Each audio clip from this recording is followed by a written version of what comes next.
அனைவருக்கும் எனது அன்பான வணக்கங்கள். இன்றைக்கு வந்து வயலட் கலர் கேபேஜை பொரியல் எப்படி பண்ணுறதுனே பார்க்கலாங்க. இது ரொம்பவே டேஸ்ட்டாக இருக்கும். இதே மாதிரி நீங்கள் நம்ம நார்மல் கேபேஜ்லையும் பண்ணலாம். நான் ஒரு வாயகன்ற மண் பாத்திரத்தில் தேவையான அளவு கடலெண்ணெய் ஊற்றிருக்கேன். அதில் வந்து 1/2 டீஸ்பூன் கடுகு, 1/2 டீஸ்பூன் சீரகம் போட்டுக்கோங்க. அப்புறம் வந்து கொஞ்சமாக பச்சை மிளகாய் வந்து காரம் இல்லாத பச்சை மிளகாய் பயன்படுத்தியிருக்கேன். ஏன்னா இதில் வந்து நம்ம ஒரு ஸ்பெஷல் மசாலாவும் அரைக்க போகிறோம். அதுலேயும் நம்ம பச்சை மிளகாய் சேர்ப்போம். அதனால் காரம் இல்லாத பச்சை மிளகாய் போட்டுக்கோங்க. அப்படி இல்லைன்னா வத்தல் கூட கிள்ளி போட்டுக்கலாம். இது வந்து வெள்ளை வெங்காயம்.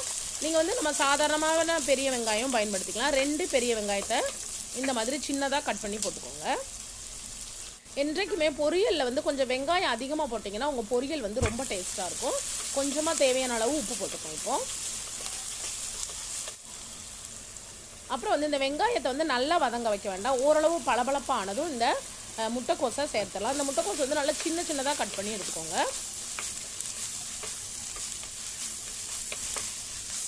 இப்போ நம்ம இதை ஒரு 3 நிமிஷத்துக்கு ஸ்லோ ஃபயரில் வதக்கி எடுத்துக்கலாம்.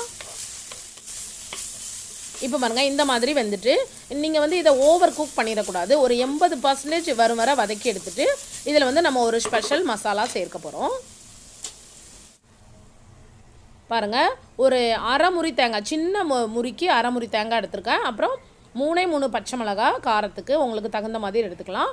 1/2 டீஸ்பூன் சீரகம், 4 பூண்டு எடுத்துருக்கேன், 4-5 பூண்டு. இதை வந்து கொரகொரப்பாக அரைச்சி எடுத்துக்கிடணும். தண்ணி எதுவுமே சேர்க்கக்கூடாது. நான் வந்து வெங்காயத்தோட போடும்போதே ஏற்கனவே உப்பு சேர்த்துருக்கேன். நம்ம லாஸ்ட்டில் இந்த மசாலா சேர்த்ததுக்கப்புறம் உப்பு சேர்த்தா போதும். பாருங்கள், இந்த மாதிரி அரைச்சி எடுத்துக்கோங்க. தண்ணி இல்லாமல் கொரகொரப்பாக இந்த மாதிரி அரைச்சி எடுத்துக்கோங்க. இது போட்டதுக்கப்புறம் ஒரு நிமிஷம் நம்ம வந்து இதை லைட்டாக வதக்குனா போதும். ரொம்ப சூப்பராக இருக்குங்க. இதே மாதிரி நீங்கள் நம்ம சாதாரணமாக இருக்கிற நம்ம முட்டைக்கோஸ்லையும் பண்ணலாம். இதே மாதிரி நீங்கள் வந்து நம்ம சுரைக்காயில் பண்ணலாம், புடலங்காயில் பண்ணலாம். நிறைய ரெசிபி இந்த மாதிரி பண்ணலாம். ரொம்ப டேஸ்ட்டாக இருக்கும். கொஞ்சமாக தேவையான அளவு உப்பு போட்டுக்கலாம், அவ்வளோதான். இது வந்து அப்படியே நீங்கள் சாப்பிட்ருவீங்க. அந்த மாதிரி ஒரு டேஸ்ட்டில் இருக்குங்க. இதே மாதிரி உங்கள் வீட்டில் நீங்கள் ட்ரை பண்ணுங்கள். கண்டிப்பாக உங்களுக்கு ரொம்பவே பிடிக்கும். ரொம்பவே சிம்பிளான ரெசிபி தான், ஆனால் டேஸ்ட்டு சும்மா அப்படி இருக்கும். இது வரைக்கும் பொறுமையாக என்னோடய ரெசிபியை பார்த்ததுக்கு ரொம்ப ரொம்ப நன்றி. தேங்க்யூ ஸோ மச் ஃபார் வாட்சிங். தேங்க்யூ.